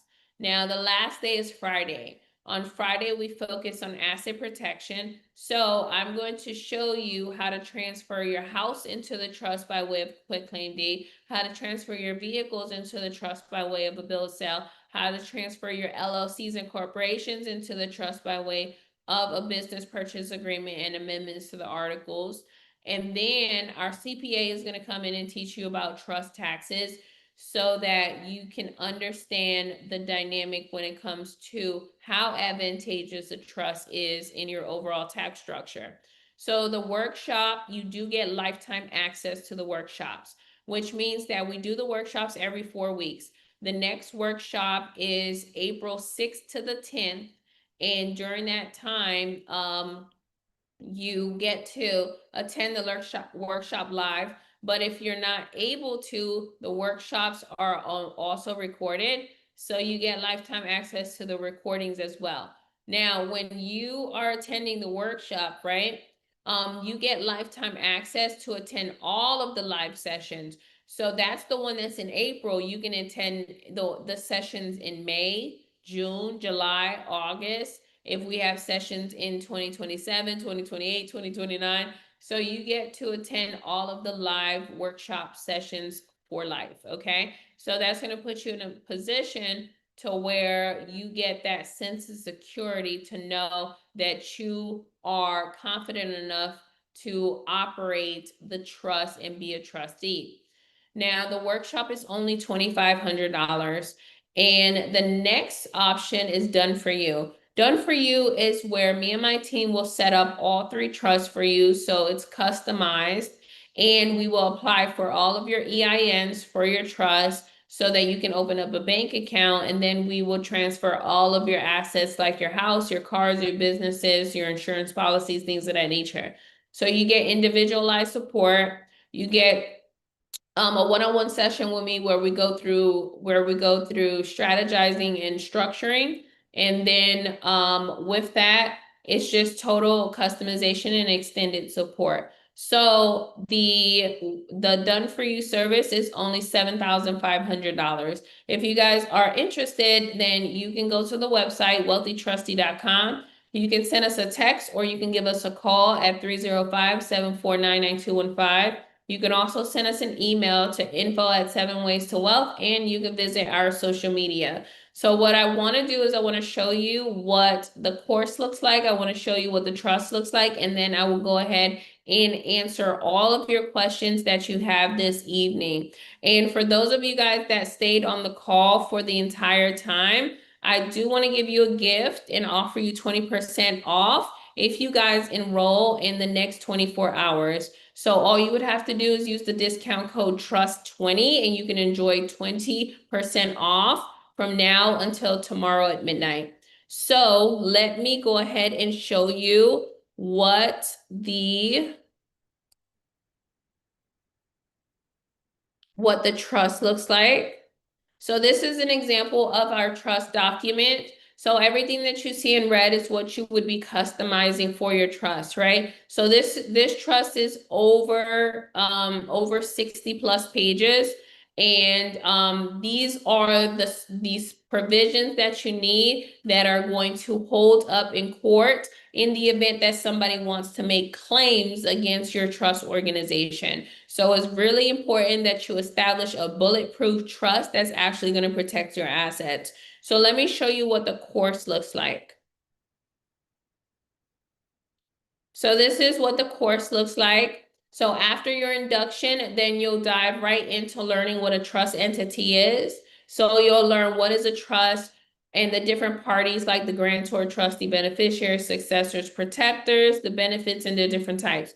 Then you'll learn how to set up the ministry trust, which is the tax exempt. You'll learn how to set up the private family trust. You'll learn how to set up the business trust. Then we'll go into tax strategies because some of these trusts are tax exempt and some of them are for profit. So you'll learn about the distributable net income and how to avoid tax evasion. So then we go into asset protection, where first you'll take an inventory of your assets. Then you'll learn how to create a bank account. You'll learn how to establish a brokerage account and how to transfer your house, your cars, your insurance policies, as well as your businesses, and how to have board meetings. A lot of people, they're operating entities like LLCs or corporations and never had a meeting. So we teach you the right way on how to operate this type of trust. Then we go into wealth creation, where we teach you how to get the money. So we teach you how to establish business credit so you can leverage that in order to invest it. We teach you how to invest in index funds, specifically through the stock market, and how to do the insurance policy, infinite banking, private money banking model. So then we teach you about the legacy crest, and then you have your resources and your ebooks in order for you to be able to operate your trust efficiently and effectively, which is super important, right? And that's what sets us apart from other organizations, is that we teach you how to operate the trust, right? Some organizations, they'll just hand you a stack of papers and tell you to figure it out on your own. And that's not what we do here. We hold your hand through the whole process and we show you from A to Z how to run everything. So with that being said, we're all done with the webinar for this evening. Thank you so much. I want to be able to answer any questions that you guys might have. So does anybody have any questions based off of the information that I shared with you guys tonight during this webinar?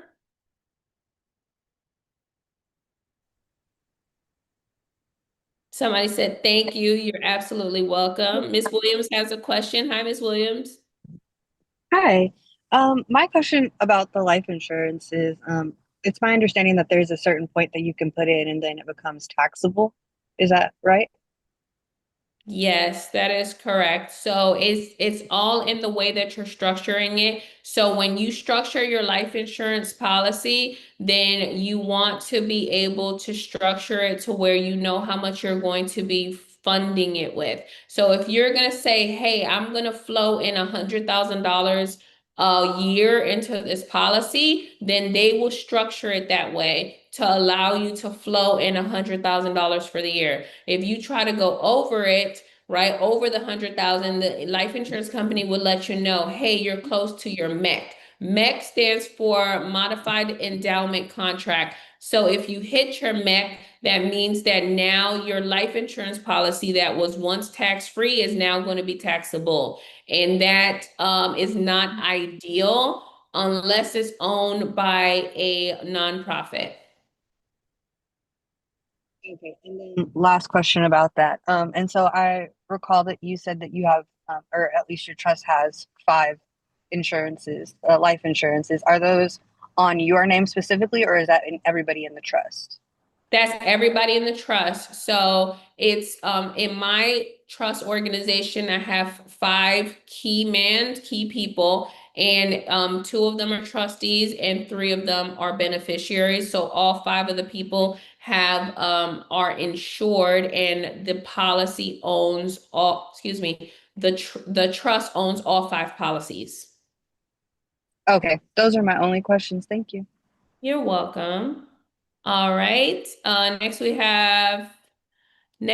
have Miss Sims. Yes, so hi, thank you, Christina. So the funding of the taking the loan out on the business and then leveraging the loan from the business and the line of credit.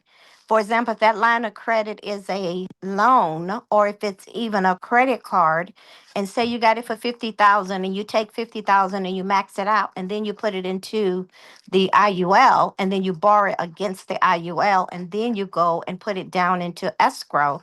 How is it that the business credit doesn't get penalized for using the consumption of 100%? So it looks like, that rule that says keep it under 30% of what your limit is. Does that have a better leverage in the business world than the personal consumer credit?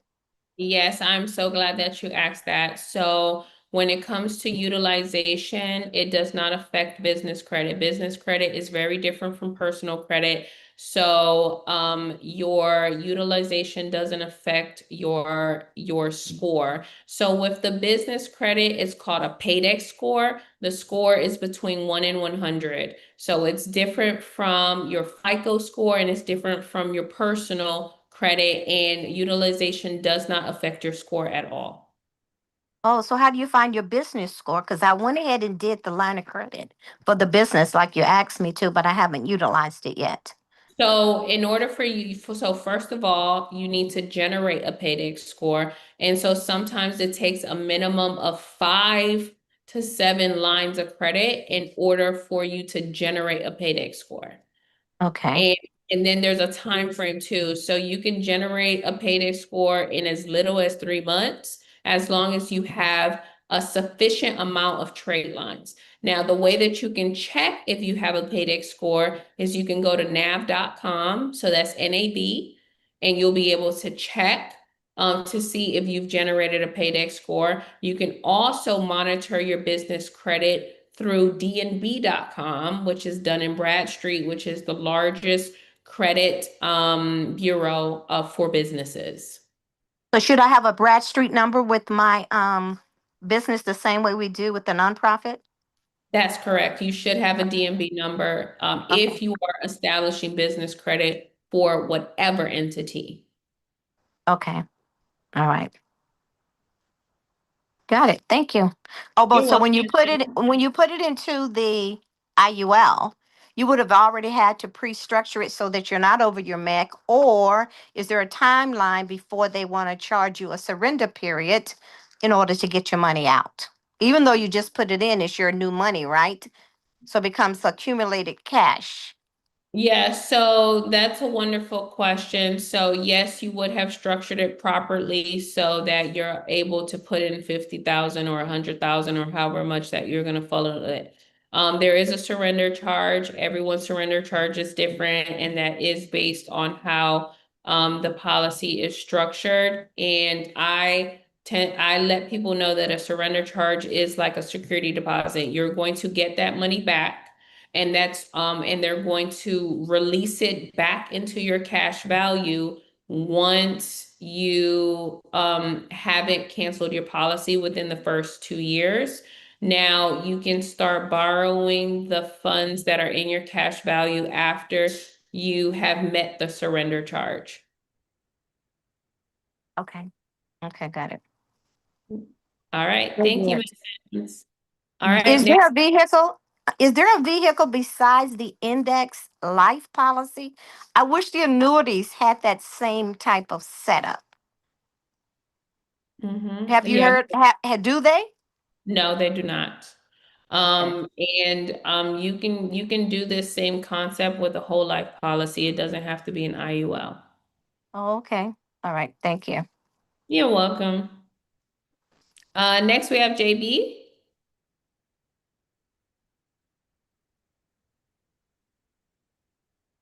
JB, are you available? Yes, I am. Thank you so much. A wealth of information. Two question is, you talked about irrevocable trust and then having controlled the trust, but irrevocable trust does not allow us to do anything. So how is that possible? That's a wonderful question. So tuned into what I was saying, I told you that it's a contract to where you have two parties, right? You have a grantor and a trustee. Your position within the irrevocable trust is very important.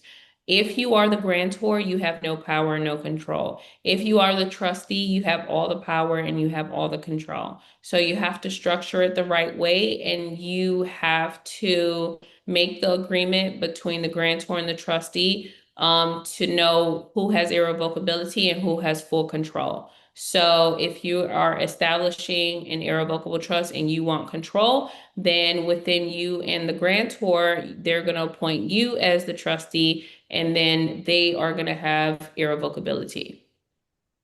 I'm a little confused on that, so forgive me, but if you become a trustee, how, if you say, for example, we have a home and that home deed is in our name, so we would be the grantor. There's no other option, is there? So anyone can add property to the trust. It doesn't have to be the grantor. The trustee can add property and assets to the trust. Beneficiaries also, but it's not designed or structured that way.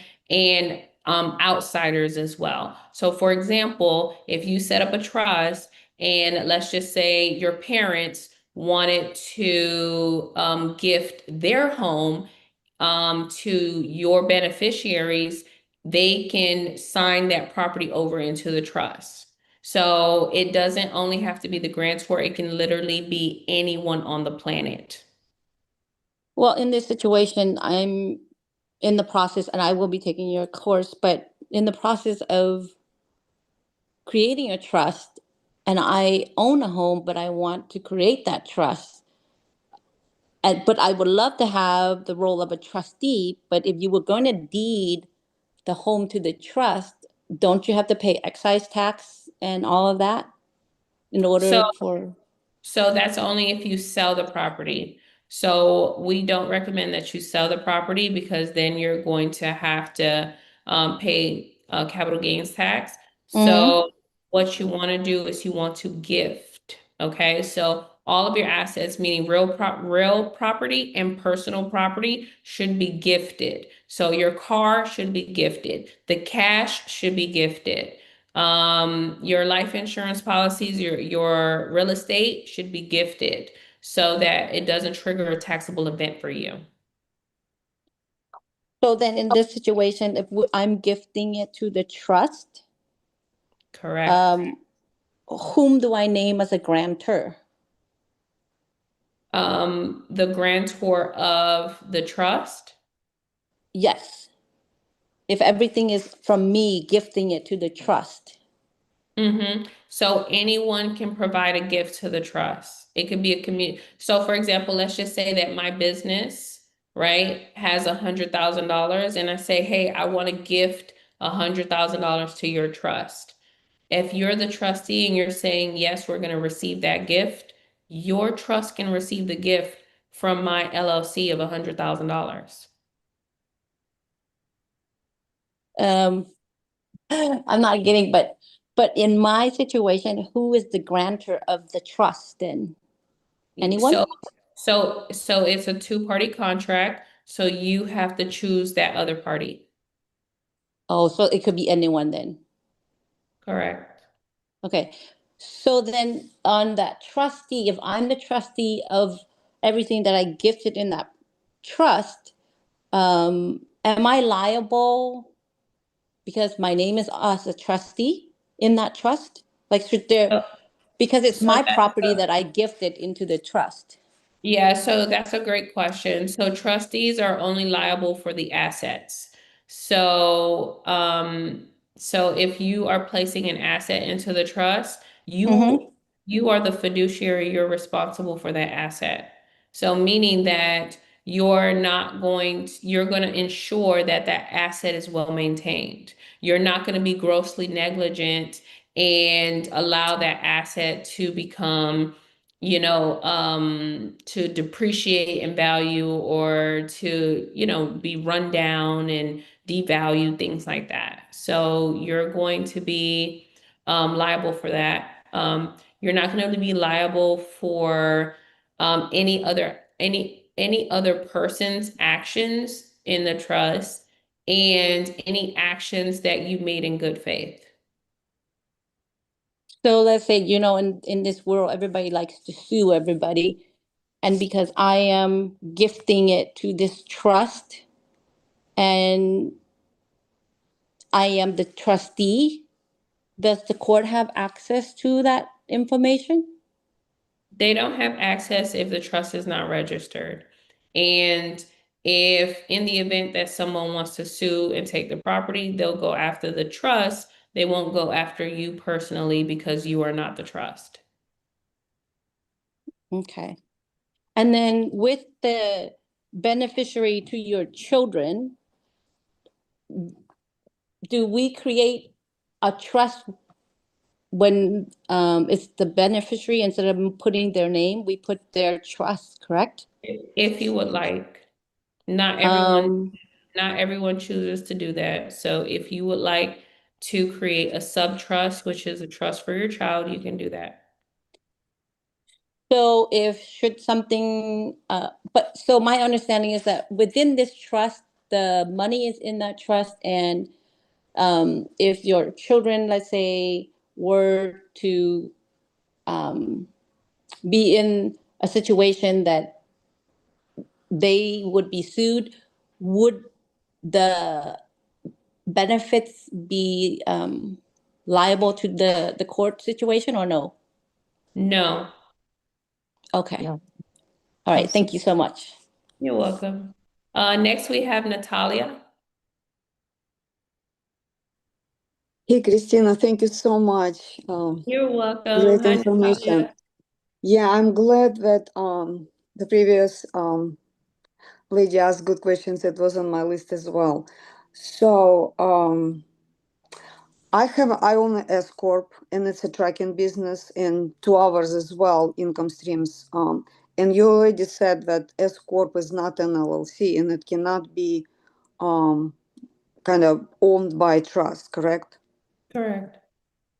So can I leave a S corp as it is and operate it as it is, not switching it to any other, like LLC, for example, because I can't close a business. It's a tracking business, and we have establishing relationship already. So it's a big hassle for me. So would it be okay to operate it as it is, and our businesses can be opened by business trust as an LLC? Correct. Yes. Okay. And in this case, S corp will not have any asset protection. Correct. Okay. In case lawsuit happens, so do we need to hire a lawyer to protect us, even if we are having irrevocable trust? So if the lawsuit happens with the trust, what is Yes. the full example? So if the trust is being sued? Yes. Okay, yes. So if the trust is being sued, it is out of the best interest of the trust for the trustee to represent the trust in court. But if the trustee is not trained to do so, then you would hire a lawyer or someone who is trained to do so. Okay. All right. Thank you so much. You're welcome, Natalia. Thank you. Yeah, and one more if I can, if I Yes, may. yes, go for it. So my friend just set up an irrevocable trust in common law, and I am her protector in the trust and successor as well. So I'm learning more from what you are saying versus whatever she did. So I greatly appreciate all the information. So, and I was wondering, so this is not a common law trust you're talking about, correct? Which one? Of what you just discussed in your presentation. Yes, so it depends on the type of trust, but if it is non-statutory in nature, then it is operating in the common law jurisdiction. Okay, it's non-statutory, it's a common law jurisdiction. Yes, correct. Okay, thank you so much. That gives me peace. Thank you. Yes, you're so welcome. Thank you. Thank you. You're welcome. All right, next we have Namir.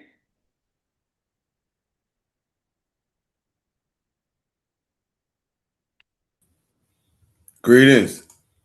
Hello, how are you? Greetings. Yes. I just want to say that I am utilizing my lifetime attendance. And every time I hop on here, I learn something new again. Like so many people be asking these good questions. I don't even have none. But I do have like that grantor situation. I told you I'm still in that situation myself. And it's like, so you don't really want to get just anybody to be your grantor, right? So anyone is eligible to be the grantor, but you want to restrict it to ensure that there are not individuals to where you are subordinate or subservient to them. So that's just the most important thing to know when you're choosing a grantor. Okay. I just want to say gratitude again. Thank you so much. You just so much information, man. And I see the done for you has dropped down. Oh wow. I think I'm gonna have to hop on that myself. I got it, but I don't got it. The more I hop on here, the more I learn. So it's just like, it's so much. How did you learn all this stuff? You just spit it out like it's like you just get so much better like with time, girl. Like you just be spitting it out like. Yeah, it's So do just you that do you just I've study been, more? yeah, I do. I study more and but I have been operating um my trust for this is going to be my 11th year. So in August it's going to be my 11th year. So it just comes with experience, the ebbs and flows. That's why like I'm able to talk about it so seamlessly because I've been doing it for a decade. Seamlessly. Oh my God. You're the greatest empress. Thank you so Ashe. much. Thank you. You're And, welcome. Thank and, you. and look, oh, I just seen that post with you in that white dress. Oh, is that a dress or like a two-piece skirt? Oh my God. You be Thank hey, you, Devere. I appreciate you. yeah, thank you, my Next angel. we have Zoom user. So Zoom user, are you able to come off mute? You said you have a question. Hi, I'm sorry. Can you hear me? Yes. Okay, so I have two questions. My first question is I have several property and they are all deeded to myself in my personal name. They're not in a LLC. It's just my name on them. So when I went for one of them, I went to I guess the city deed building for one of my properties I have. They're making me pay like almost $6,000 in order to deed the property into a LLC. So I was on here and I see that you said change the LLC, not change the LLC, sorry. The LLC, the person who will be responsible for the LLC will be the trust. So I have to create the trust first in order to create the LLC and then change the properties over. So that's a great question. So all real estate should be owned directly by a trust and not by an LLC.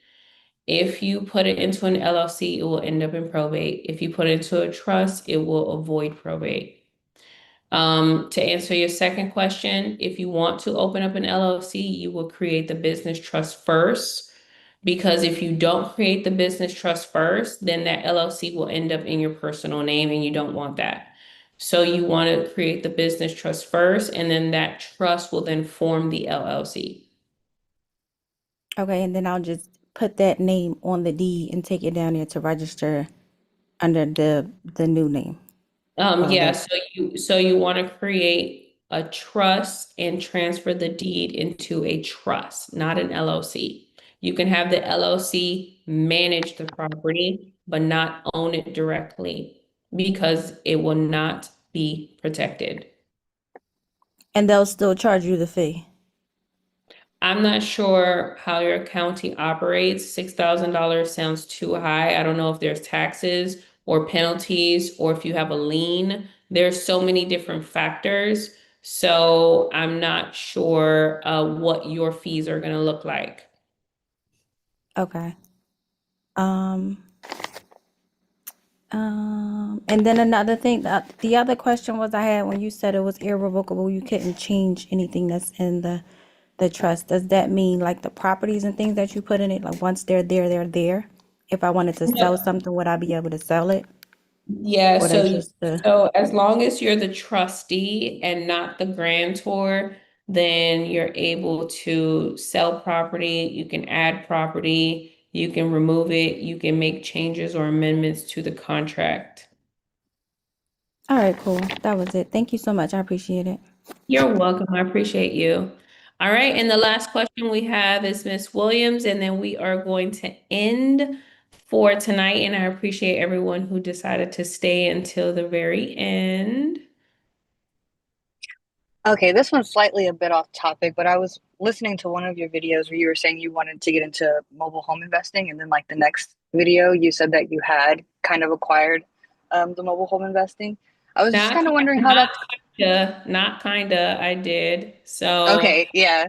when I made the Okay. decision, I bought a mobile home within 10 days. Okay. Yeah. I'm just kind of wondering how that's going for you because that's the route that I want to go, and it seemed pretty quick for you. So I just wanted to know, like, in this point in time, do you regret that decision, or are you really kind of enjoying? Yeah, I enjoy it. I like it. So I am all about passive income. I do have a property manager. So my manager is the one that's managing the mobile home. And I'm gonna have my first tenant in there April 1st. So the mobile home has been vacant. I closed on it. I want to say January 30th. So it stayed vacant for February and March. And so, but I personally wasn't doing anything and I didn't acquire the manager until I want to say probably the last day of February. So now we have a tenant and the tenant moves in April 1st. And the mobile home, I bought it for 16,000. After closing costs, I end up spending $17,568 and I'm gonna rent it out for $1,175, and I have lot rent of $545 and property management fee of $100. So if you subtract those two, then everything else is profit. So my profit is around 600. And so it's just one asset that that is giving the trust $600. So it's good. Now, $600 is not going to get you very far, right? So you have to accumulate more. So it's going to take a second mobile home and a third mobile home and a fourth mobile home. But it is a model that you can easily get into, all right? So some mobile homes, they like I've seen all kinds. So I've seen some for 5,000, 8,000, 10,000. I just chose the one that I chose because I didn't have to renovate it. I didn't have to lift a finger. I didn't have to do anything to it.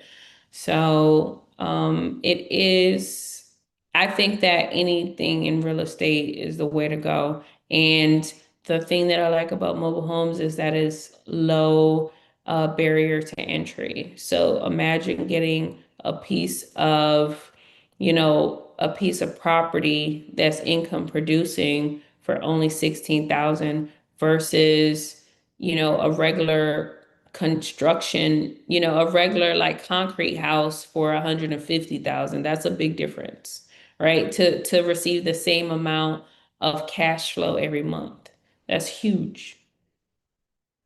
Yeah, so that's one real big reason why I want to kind of get into the community and see who's, doing what, just because I live in Las Vegas. I know that there is in I think Lincoln County, I can't remember one of the counties next to me, they're going to be having a mobile home auction in June. So I'm trying to get money together for that and just to get in the community and just be a part of it. So thank you for all the Yeah. information. You're so welcome. A lot of our community members, they have started mobile home investing. So some of them do have mobile homes, and it's beautiful to watch and witness. So this is what a power of a community can do. You have like-minded individuals that are doing the same thing that you want to do. So they've already been there, done that. And these are people that you have full access to. They'll help you, they'll answer your questions, they'll be a resource. Like it's just it's a tight-knit family that we have, and you'll notice that once you decide to join us. Okay, thank you. Yeah, just because I used to be with this like a long time ago with this group called Renatus, and I did one of my first wholesale deals in it with somebody else. It wasn't like a whole lot, but it was like a high. But then you get a lot of warfare from like poverty-minded family. So I had to stop for a while, but for a while I've been living in my car, which is fine. I'm not like in a bad place mentally with it anymore. It's just now I get to start my career. So I'm looking for, a good close knit family. So thank you for the Yeah. information. Yeah, you're so welcome. Thank you for being here. Thank you for all of the sacrifices that you are enduring now and that you're willing to take in order to, advance forward. So I appreciate you. I'm here to support you and help you. My entire team is here and our entire community is here. I appreciate that so much. Thank you. You're welcome. All right, you guys. So we are all done with the work with the webinar for this evening. So thank you so much for joining us. And I want to tell you, take action on the information that I provided you guys with tonight because it could be your new form of doing business, you guys. Okay. So it could help you with saving taxes, with protecting your assets, with getting restructured. And ultimately, it is going to not only change your life, but it's going to change the trajectory of your children's lives as well. Because now you're building a legacy and you actually get to leave that legacy. So, a legacy is not what you are leaving behind, right? It's not the house and the car and the cash. A legacy is the set of instructions that you leave, right? It's you stewarding them in a right way, right? It is you leaving that long lasting message for them to know, right? What transpired, the sacrifices that you take, the leap of faith that you took, the courage that you had in order to break the chains of poverty in your lineage. That's the legacy that you're going to be leaving behind. But you have to build that legacy. You have to have a solid foundation for that legacy. And that legacy starts with your trust. So, thank you so much for being here tonight. I hope you take action. So join us. Our next workshop is April 6th to the 10th, 11 a.m. to 2 p.m. Eastern Standard Time. You can visit our website, wealthytrustee.com. And those of you guys who are intentional, go ahead and enjoy that discount. So use the code TRUST20 at checkout. And if you guys want to, we have payment plan options available. So you can look into that, or you can initiate a payment plan by giving a $200 deposit. We'll roll you right into a payment plan and you can pay as you go. And once you're paid in full, then you'll have full access to the program.